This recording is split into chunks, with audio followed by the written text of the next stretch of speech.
Okay, good day. So, tutorial tayo ngayon kung paano gamitin yung ating client and billing management system.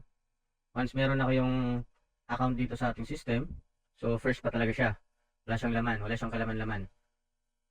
Ngayon, natuturo ko kung paano natin i-set up yung inyong account. Once naka-receive kayo ng account dito as a branch, kailangan nating i-config ang mga to.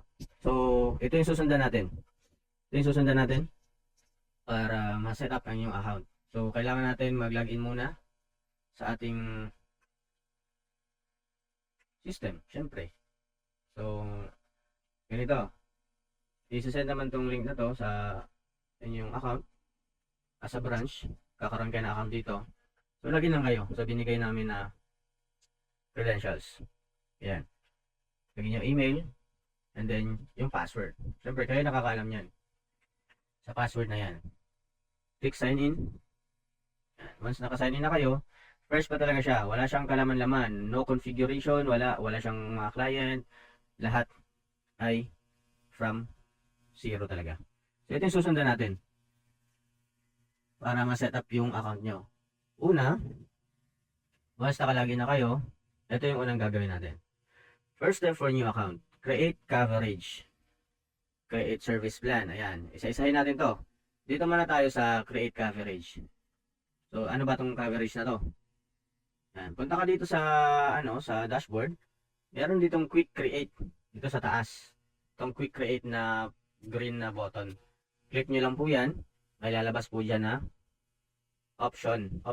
Ito. Unahin natin tong coverage. Bakit ito yung inuunahin natin? Kasi kung inuna mo mag-create ng client, ayan, so meron ditong field na required. Ano ba yung coverage niya? O di ba wala pa siyang laman. Wala din siyang service plan, client type. Kaya ang uunahin mo talagang i-set up is yung coverage, service plans, and client type. Bago tayo gumawa o mag-create ng ating client. Okay? Kailangan i-config muna natin to. Yung tatlo na to. Kasi siyempre iba-iba kayo ng coverage, iba-iba kayo ng halimbawa may iba kayong service plan, may iba kayong client type. So this system kasi is for multi-provider talaga. Para ma-set up niyo ng separate yung inyong sariling branch or sariling siyempre settings nyo. So skip natin yung add client kasi unahin natin yung coverage. So bubilisan lang natin kasi marami-rami pa to. So coverage name, saan ba yung area mo? So automatic i-allow niyo naman yung i-allow niyo yung location niyo po. I-allow niyo and then halimbawa, mayroon kang area sa suburban. Ayan. So hanapin natin dito sa ating mapa. Ayan. Automatic naman yan mag-pin dito kung saan yung location mo. Ayan, Southville, subdivision, phase 1 suburban. Ayan, i-drag nyo lang po. Ayan, i-drag nyo lang po yung yung icon. Automatic naman yan update yung latitude tsaka longitude. And then halimbawa, dito yung area mo na sa suburban. Kung nalilitan kasi sa area na yan, pwede mo magdagdagan yung radius. 300, ayan. Ito na yung area mo, suburban. Once satisfied ka na sa pinaglalagay mo, latitude, longitude, automatic naman yan. And then sa radius, pangalan, click nyo lang po itong create. And then, meron na kayong coverage. Yan. Next, ay kung gusto mo i-confirm yung coverage mo, dito pala. Meron ditong coverage page, makikita nyo na. Ayan. Meron ka na nag-iisang coverage. Yan, sa urban. Then may list din pala yan sa baba. Attitude niya. Total client, 0 pa syempre. So, next tayo, para mabilis lang. Service plan. Start ko ba? Okay. Service plan. So, gagawa ka next ng service plan mo. Ito. Click quick create. Service plan. Yan. Ano ba yung mga internet plan mo? Ba, meron kang plan 699. Plan 699 pangalan. Ilan yung speed? 30 Mbps.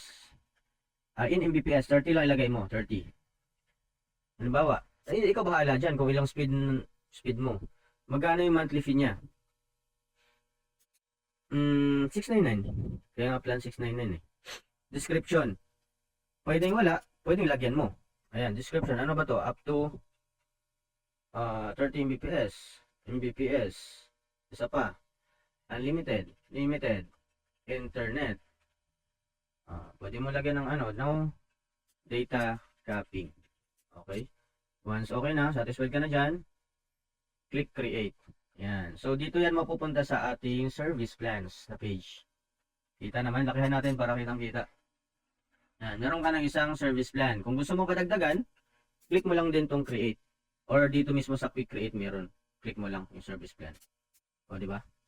Sa quick create kasi andito na yung ano, yung mga kailangan mong mga entities. Next, tapos na tayo sa service plan. Ayan. Halimbawa, na-add mo na lahat ng service plan. And then yung cover, lahat ng coverage mo, na-add mo na rin. Next is the client type. Kailangan din to. Punta ka sa quick create. Click mo lang to. Click mo lang client type. Ano bang mga client type? Dito sa client type, pwedeng, halimbawa, residential, business, enterprise. Gano'y ka bahala. Residential lang muna. Lagyan natin, halimbawa, residential. Okay? Or gusto mo, caps lock. Residential. Save. Yan. Saan napunta yun? Kaya tayo sa, ano ba to? Tapos na tayo sa client type. So, client type. Kung gusto mo ba dagdagan, create lang ka lang ulit. Business naman. Ano ba? Business. Business. Yan. Save. May dala ka ng client type. So, tapos na tayo sa tatlo na to. Naka-create ka na ng coverage. Create ng service plan. Create client type. Dito na tayo. Create your first client. Okay? Saan yan? Dito pa rin sa quick create. Andito na lahat ng important entities. Client. So, meron na tayong coverage, client types, meron na tayong service plan, meron na. May pagpipilian ka na. So, makaka-create ka na ng client. So, ito yung mga required field, yung may mga pula. Kailangan ma-fill up po yan. So, testing natin. Test client. Testing nyo lang po muna. Test client. Yung bawa, email nyo muna ilagay nyo. Or yung, sa akin, lagay ko email ko. Para for testing purposes mamaya, gagamitin natin to.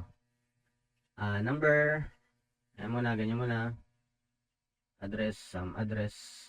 Kaya na bahala dyan, siyempre. Installation date. Siyempre, may record kayo yan. Kailan ba siya in-installan? Karang taon? Karang taon. 2025. Yan, bawa July 10. Okay? Account number. Kung meron kayong existing account number doon sa specific na client, ilagay nyo lang po dito.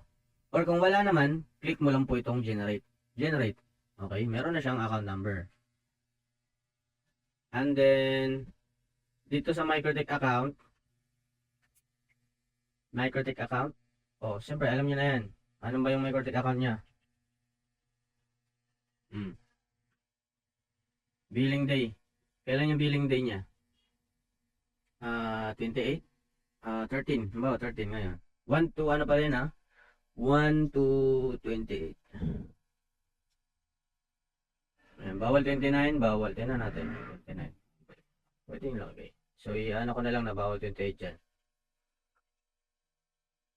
13. Yan. Service plan. Yan. Yung service plan nyo, create nyo lang. Residential. Coverage, suburban. Yan. Dito, wala pa sa ngayon. Pero hindi naman siya required kung saan siya nakatusok na NAP. And saka yung port number. So, kino-config yan dito sa ating network hierarchy. Doon ituturo ko. Sa, step 9 pa. Kasi medyo, yan, matagal na setup talaga. Saan yun? Client. Ayan. Okay na, extra notes. Kaya na bahala. Pwede rin, generate bill. Pwede mo siyang i-automatic generate bill. No? So, ngayon, wala muna kasi i-manual muna natin yan mamaya. Add client.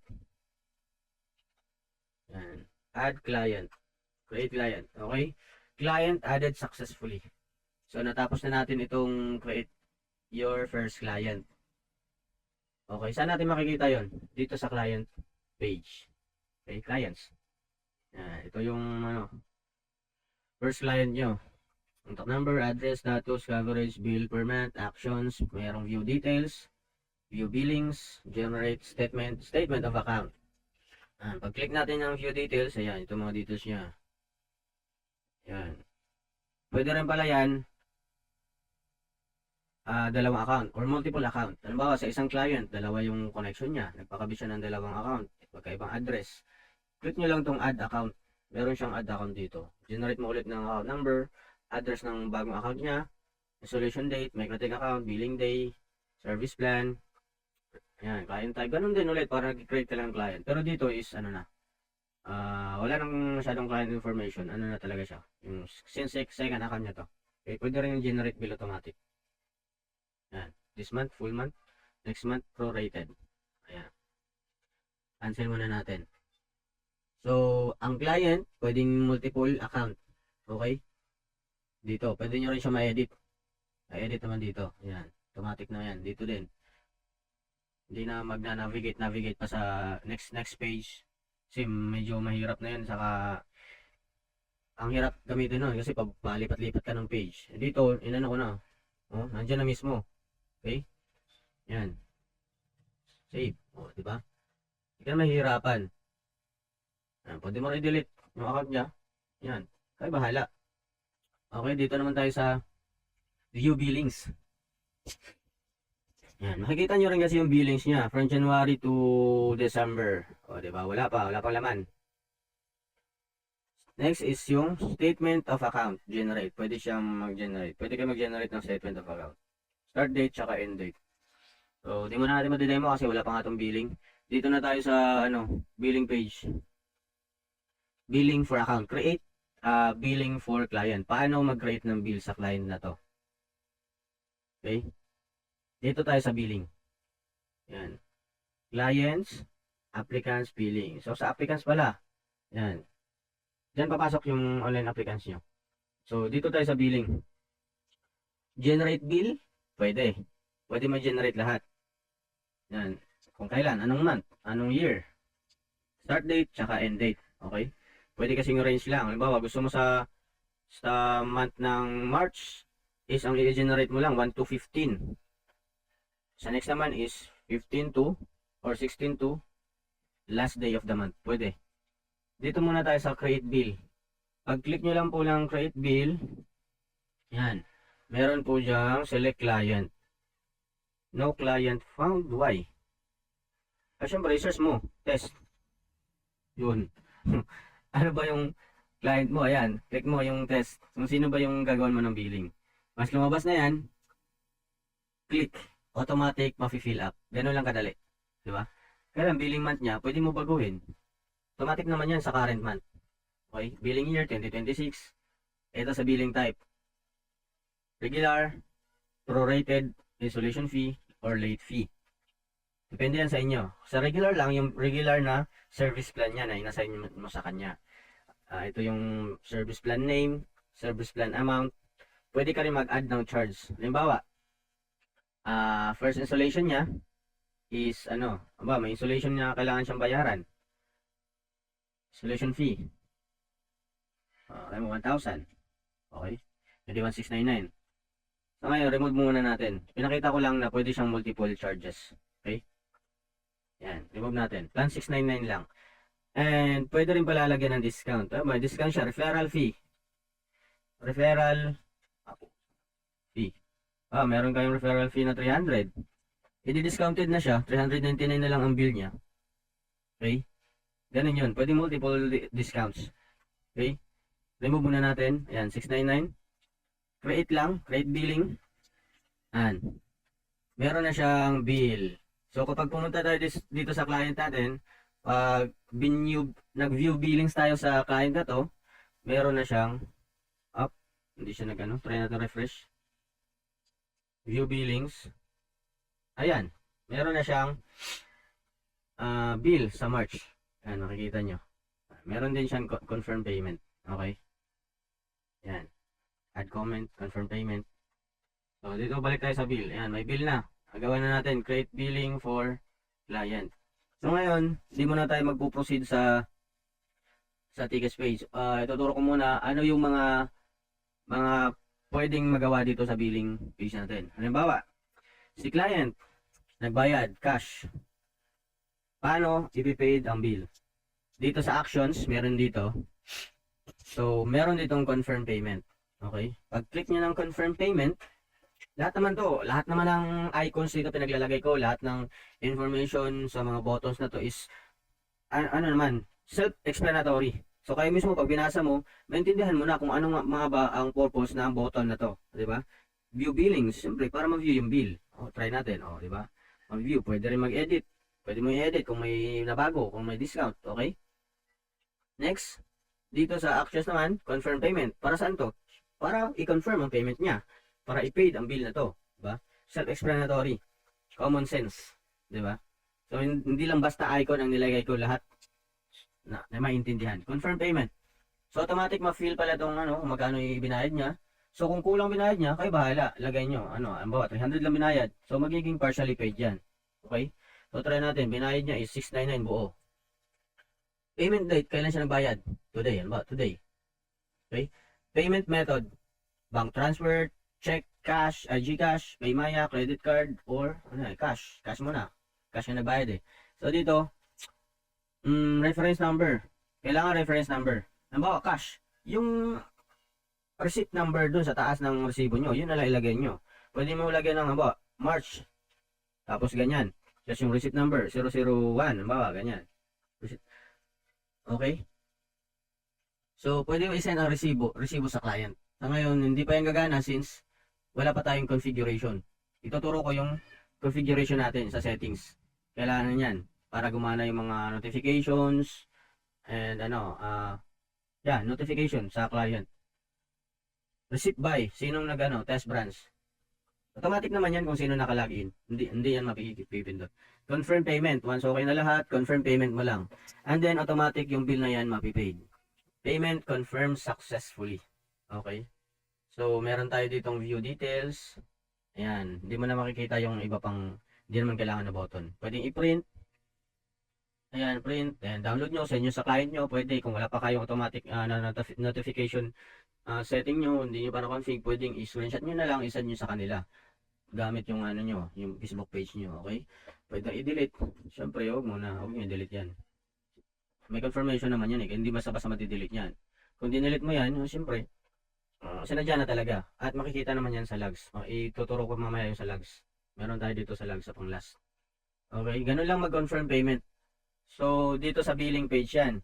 Meron din ditong tab para sa payments. So, makikita nyo rin yung history ng payments. Ayan, reference number. March 001. Halimbawa, ayan, test client, kaninong client, billing period niya, amount, ayan, payment status, billing status, ayan, payment method, yan, self-explanatory, lahat yan, maintindihan mo naman.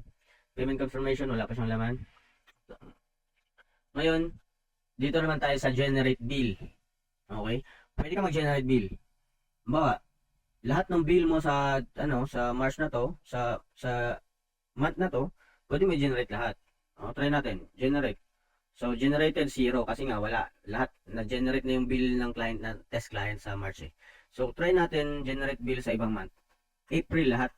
Lahat ng bill sa April, i-generate na lahat. Okay? Generate. Ayan. So, since isa lang client mo, isa lang na-generate. Ayan. Okay? Kahit i-click mo ng click itong generate, hindi yan magdodoble. Hindi yan magdodoble. Pag lahat ng bill ng client mo for the selected month is na-generated na. Okay? Wala to. Kahit anong pindot mo dyan. Kung babaguhin mo ng month, May, ma-generate ulit. Siyempre. Yan, delete muna natin. Yan, delete. So, ayan. Tapos na tayo sa billing. Confirm payment. Naturo ko na. View details. Yan, sa edit. Meron ditong edit. Ayan. Bawa, may discount. Ayan, lahat yan na i-edit. Bago mo i-confirm, ilagay mo muna ang discount. Halimbawa, referral fee. Referral fee. Amount nyo is 300. Pwede 399 na lang. Update billing. Once na-update na, punta ka dito ulit sa confirm payment. And then, 399 na lang babayaran niya. Reference number ulit. April 001. Halimbawa, ganyan. Confirm payment. Ayan, paid. Okay. Meron niyang send email confirmation. So, hindi yan gagana. Email notification settings are incomplete. Please contact your provider. Siyempre, kailangan to i-config natin sa setting. So, step by step muna natin to kung ano yung mga pinaglalagay ko dito. Okay na tayo sa billing page. And, tickets page. Dito tayo sa ticket. Medyo mahaba-haba itong tutorial natin, no? ticket space tayo. So, ginawa kong tutorial na to kasi para isahan na lang. Dito na lang, panoorin nyo na lang paano gamitin. Ano na pag mag-i-explain pa eh. Dito na, panoorin nyo na lang. Dito sa tickets, optional kung gusto nyo gamitin tong tickets page. Kanban pala ito, ano na siya, card, Kanban. So, meron tayong pending, ongoing, resolved, close, overdue. Okay, para saan tong ticket? Siyempre, kung gusto nyo maging systematic yung ticketing system nyo, i-deploy nyo sa mga technicians, meron dito ticket. Create ticket, halimbawa, repair, client ganito, client test. Description, intermittent connection, category, repair, priority, medium, high, halimbawa ganyan, high or medium. Pwede mo lagyan ng due date, ikaw bahala. Create ticket, yan, meron ng ticket. Meron ng ticket dito, ready to deploy. Pag click mo ng ticket, yan, mag-slide ulit, meron niyang assign to employee or assign to team. Wala pang team eh, wala ka pang team eh. Meron yan dito sa employees page, mamaya tuturo ko. Pwede mo kasi assign yan. Yan, may comment din pala dito, ito kagandahan sa ating ticket. Pwede mag-comment yung technician, pwede mag-comment yung mismong admin. Ano na? Tagal na nito ah. Ano to ah? Ayan. Galaw-galaw. Okay? Ayan, may comment. Pwede rin mag-comment dyan yung yung technician na na-assign dito. Pwede rin pala upload image.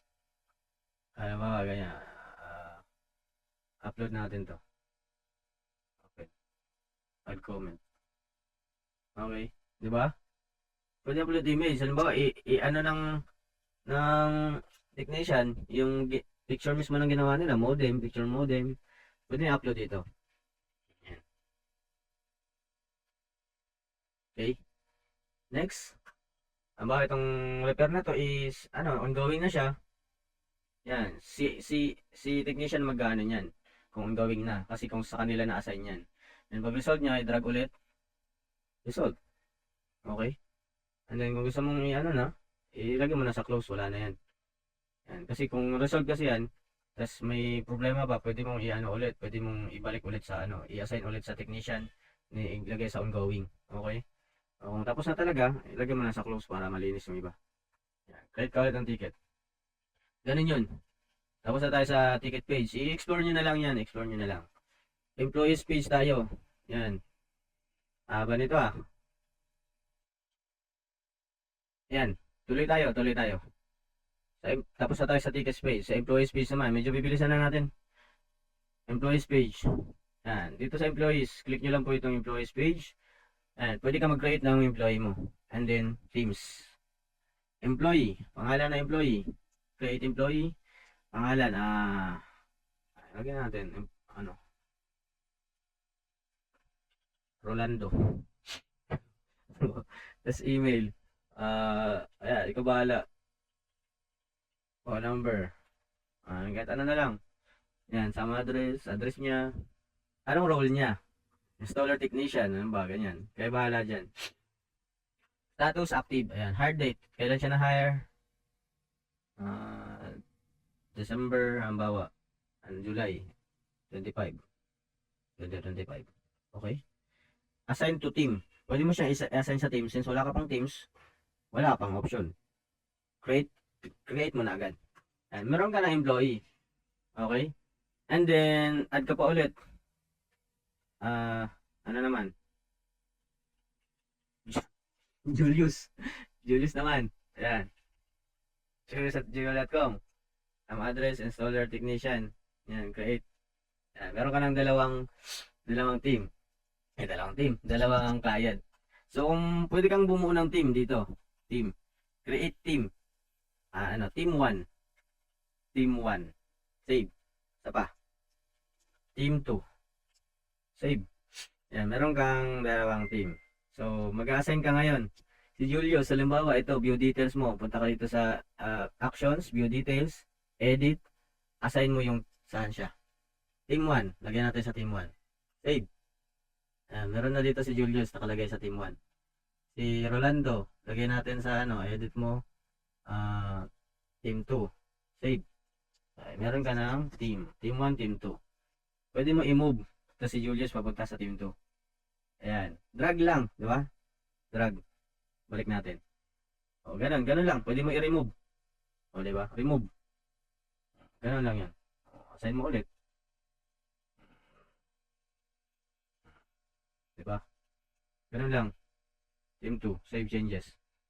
Okay? Ganun lang sa employees page saka sa teams. So, ngayon, anong next? Sa users page tayo. Tapos na tayo sa employees page. User. So, gagawa ka ng users na pwedeng maka-access ang system mo. Okay? Pwede multiple user dito. Click mo lang tong user page below sa employee user page. Ito yung user test branch. Ito yung main account mo. Super admin ang role mo. And then, pwede ka mag-create ng user. So, user, employee. Ang bawa, user source. Saan manggagaling yung user mo? Sa employee mo o sa client mo? Okay? Pwede yan. So, dito tayo sa user source na employee. Select mo lang employee, si Julius. Installer yan, di ba? So, select mo lang yung role niya, installer technician, para ma-access niya lang yung ano niya, yung kailangan dapat niya ma-access. Okay, yung password niya, ito yung default. So, pwede baguhin yung pattern nyo. Bawa, pass at 1, 2, 3, ganyan. Okay, click mo lang create. Meron ka ng user.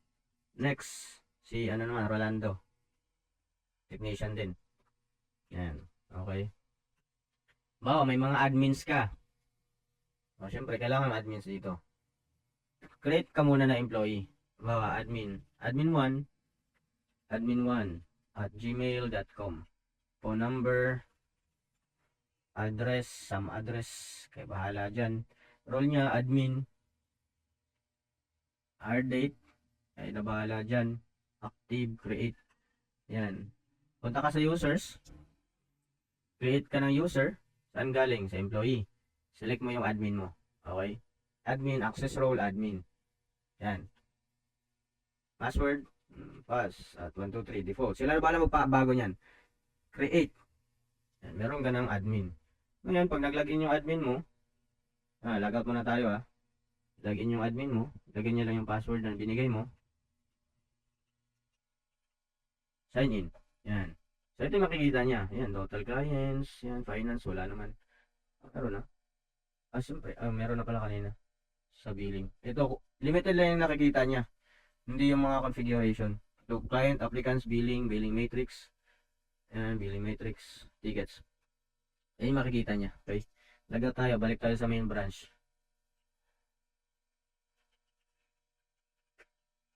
Ayan. So, tapos na tayo sa ating users page. Ganun lang po. So, pwede ka rin mag-create ng user para sa client mo.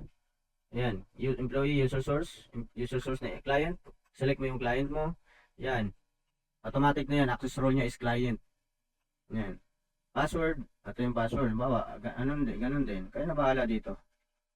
Create. Ayan. Internal server error. Parehas na kasi yung ano no. What? Tignan natin.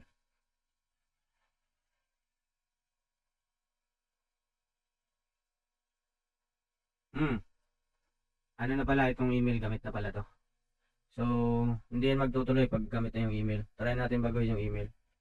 Lagyan natin number. Save. Ito tayo sa users, add new user, client. Yan, test client. Yan, password. Create client. Ayan, meron na kayong meron na access ito si client na to. Pag nag-login siya, ito makikita niya. Ilagay niyo yung password na binigay niyo. Yan, ito makikita niya. Meron siyang sariling client portal. Dito siya magbabayad. Makikita niya dito. Okay? Billings, yung mga billings niya. Ayan, status paid. Yan, ito. Billing March 2026, April 2026. Ayan, pwede niya rin ma-view. Okay, yung discounts. Ayan, makikita niya lahat yan. Information makikita niya. Payments, itong logs ng payments niya. Kailan siya ng reference number. Okay, pwede siya mag-create ng ticket. Ayan create ticket. May problema sa internet niya. Create ng ticket. Okay. Profile, pwede nyo ma-edit ng profile nyo. Kaya password. Change password meron dito. Okay. Laga tayo. Balik tayo sa test branch.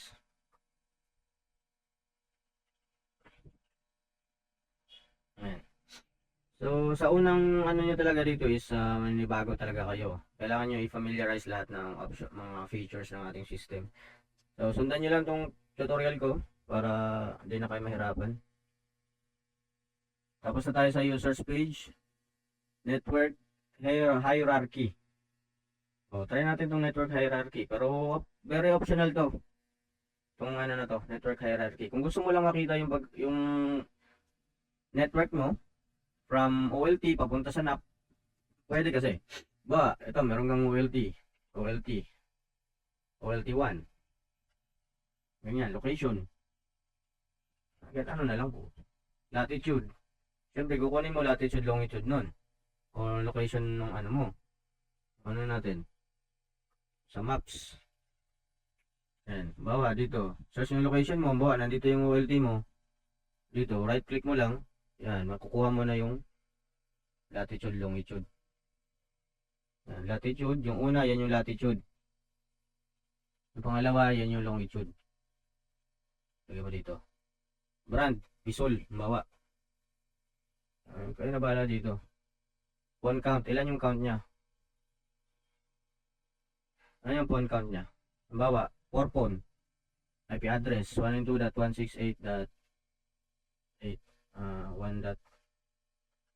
Kaya bahala, 1.1. Remarks. Pwede nyo lagyan remarks. Click create. Meron ka ng OLT. Yan. Ilan yung phone? 4. Yan. Ganyan kasi siya. So makikita mo rin dito sa mapa yung ano mo, saan yung phone mo, ay saan yung OLT mo. Ito. Yan. Name, OLT1, latitude, longitude, model, brand, IP, phone count, connected LCPs. Ilan yung connected niya na LCP. 'Di ba? Wala pa eh. Ngayon, halimbawa dito sa OLT. Yan. Pwede kang mag-create ng phone port. Add ka ng phone. Sa phone naman, diba, sa phone 1, itutok nyo lang sa phone 1. Ito. Phone 1, meron ditong plus. Pwedeng edit. Ayan, pwede kasi edit. Ba't wala? Ay, create tayo. Wala pang edit. Di pa. Ayan, pwedeng delete. Dito sa create, dito sa plus, add LCP. Ba, meron ka LCP. LCP code. Yan. Location. Kuha tayo ng latitude. Ano ba? Dito naman nakalagay yung LCP mo. Right click. Yan. Kunin mo ulit yung latitude. Lagay mo dito. Location niya suburban. Longitude. Lagay mo dito. Remarks and create. So, meron na, ang phone na to, meron ka ng LCP suburban. LCP 001 suburban. So, very optional lang ito kung gusto nyo lang ma-visualize yung, ano mo, yung network. Ayan, meron ka dito. Ayan, meron ka ng, ayan, meron kang OLT, meron kang LCP. So, siguro sunod, lagyan ko to ng mga lines para makikita kung saan siya connected. Ngayon, wala pa eh. Ganun lang. Explore nyo lang to. Medyo matagal to kung ano ko pa lahat. Okay? Sa LCP, ayan, merong ODP. Or, ano ba to? Optical distribution port or optical. Ano ba to? Ano ba tong ODC na to? Meaning, ODC. Ano yan eh? Closure. Ayan. Closure code. Enclosure. Kung meron kang enclosure, pwede rin mismong, ano na, port na, ODP. Yung tawag nito.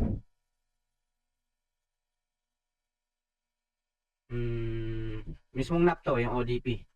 NAP. NAP 1.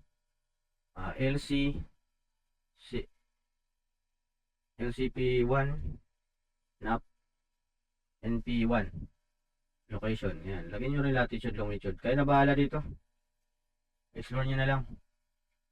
Tapos na tayo sa network hierarchy. Sa logs naman tayo, makikita nyo rin pala yung logs, ayan, kung ano yung mga pinagagawa sa system, sa loob ng system ay logs.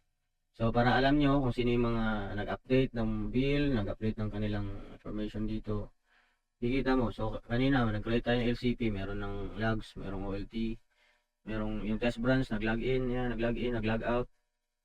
Yan, meron dyan. Pwede mo rin i-select yung entity, yung user. Yan. Entity billing, yan. So bill, pay bills, test client, ganyan. Yan, logs lang. For viewing lang talaga ng logs. Okay, tapos na tayo sa logs. Ito yung medyo may ano na, mahirap-hirap na configuration kasi ano eh, sa settings to eh. Ito sa account, mabilis lang to kasi edit mo lang yung account profile mo, okay? Sa configuration tayo, diretso na tayo dito sa account. So, paano natin makikita yan? Profile. Dito sa button na to, ito. Click mo lang po. Ito to. Then, makikita mo ang profile. Yan. Kailangan mong i-edit to. Kung sa tingin mo ay may kailangan kang baguhin, yung email nyo, email ng, hindi to yung email ng ano login mo ay login, merong email na login, merong company email, okay? Kung gusto mo baguhin yung login email, pwede rin. Kung gusto mo baguhin yung company email nyo, pwede rin, okay? Company address, phone number, ayan. Full name ng provider nyo. Or ito mismo, itong account na to. Okay? Company name naman magbabase yung lahat ng sa resibo, sa lahat ng sa ano nyo. Sa invoice, ito dito magbabase yan. Okay? Click save pagtapos na. Yan, huwag kalimutan pala, baguhin yung password nyo. Gawa kayo ng mahirap na password. Para di ma-access tong ano. So, sunod, lalagyan ko to ng ano na, strict talaga na password. Hindi ko ipapahintulot na makakreate ng ano, weak password. So, kaya ito muna. Yan. Pero bahala yung current password nyo. Tapos yun yung password. Okay, doon tapos na tayo sa account and provider profile. Dito tayo sa settings and configuration. Medyo ano to guys. Dito, kailangan to para ma-enable yung mga notifications nyo, para ma-send yung mga email. Napakahalaga po nito. Test branch dito sa profile ulit. To, click nyo lang po itong settings. Settings. Andito lahat ng notification settings. Billing settings. Billing automations. Ayan. So, ikakat ko muna. Isi-separate ko tong ano na to, yung tutorial na to. Kasi medyo mahaba na. So, sa next video ko to ituturo.